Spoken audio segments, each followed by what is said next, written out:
Hello दोस्तों, आप सबका स्वागत है मेरे चैनल पे। आज मैं अल्ट्रा वेजिटो की स्टोरी को कंटिन्यू करने जा रहा हूँ।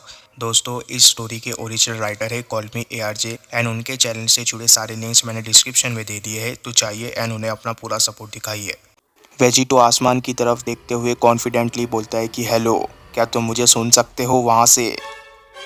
मैं तुमसे एक बात कहना चाहता हूँ। मैंने कभी भी नहीं सोचा था कि तुम लोग फ्यूज़ कर जाओगे।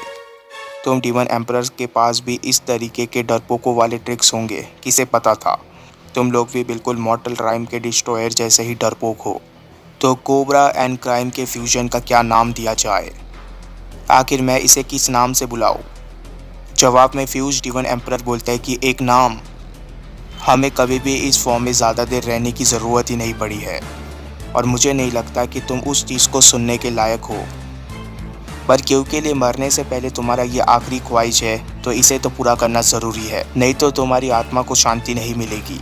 इसीलिए तुम कोबरा एंड क्राइम के फ्यूजन को किमरा कह के बुला सकते हो। Chimera the demon god. Demon god में गॉड शब्द को सुनकर ही वेजिटो एकदम से ट्रिगर हो जाता है। वेजिटो के चेहरे पर एक एविल स्माइल आ जाती है। वेजिटो बोलता है कि गॉड कहा तुमने? वेजिटो के आंखों से रेड इलेक्ट्रिक स्पार्क बाहर आ रहे होते हैं। वेजिटो भी एक डीमन से कम नहीं लग रहा होता इस वक्त। वेजिटो बोलता है कि तो फिर ठीक है, अपने नाम के आगे गॉड को जोड़कर तुमने ही अपने पैरों पे कुल्हाड़ी मारी है। अब मैं तुम्हें इतनी दर्दनाक मौत दूंगा जितनी दर्दनाक मैं दे सकता हूँ। अब तुम मुझसे रहम की उम्मीद मत करना। जैसे ही वेजिटो का ये सेंटेंस खत्म होता है, वैसे ही वहाँ पर एकदम से खामोशी छा जाती है। पर इसके दूसरे ही पल वेजिटो एकदम से किमरा की तरफ बढ़ने लग जाता है। वेजिटो किमरा की तरफ जाते हुए बोलता है कि अब वक्त आ चुका है तुम्हें यह सिखाने का कि आखिर मुझे गॉड किलर क्यों कहा जाता है। दूसरी तरफ इस चीज़ को देखकर यामोशी बोलता है कि वेजिटो शांत हो जाओ। वेजिटो के अंदर से इतनी ज़्यादा एनर्जी निकल रही होती है कि यामोशी ने अपनी आंखों को ढक रखा होता है हाथों से। इसके बाद थोड़ा सा समय बीत जाता है। वेजिटो अपने नी पे लैंड करता है। वेजिटो के चेहरे को देखकर ऐसा लग रहा होता है कि वेजिटो ने जितना सोचा था ये लड़ाई उतनी भी आसान नहीं है। तभी वहाँ पर डीमन एम्परर किमरा भी लैंड करता है। किमरा के चेहरे पर एक स्माइल होती है। किमरा बोलता है कि ये तो काफ़ी इम्प्रेसिव बात है कि तुम जैसा कमज़ोर भी मेरे इस फॉर्म के सामने इतने देर तक टिका रहा। पर तुमने एक कहावत तो सुनी ही होगी, हर अच्छी चीज़ का खात्मा ज़रूर होता है। और तुम्हें देखकर तो ऐसा लग रहा है कि तुम अभी से ही अपने लिमिट्स तक पहुँच चुके हो। डेमोनिक पावर्स को यूज़ करना इतना भी आसान नहीं है जितना कि तुमने सोचा था। क्या मैंने सही कहा गॉड किलर?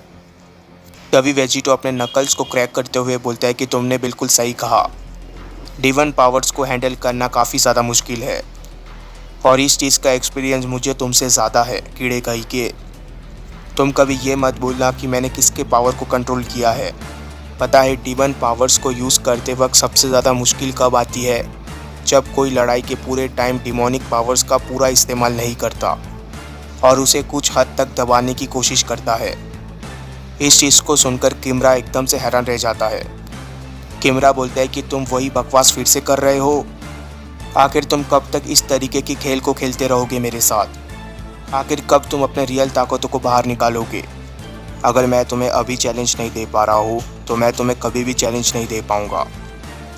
इसलिए जो भी है अपने अंदर से अभी के अभी बाहर निकालो। कम से कम जो तुम मुझसे कह रहे हो वो करके दिखाओ। पर एक बात का याद रखना, तुम्हारे सामने 2 डीमन एम्परर्स खड़े हुए हैं, इसलिए मुझे लगता है कि तुम्हें तुम्हारी जगह पता होनी चाहिए।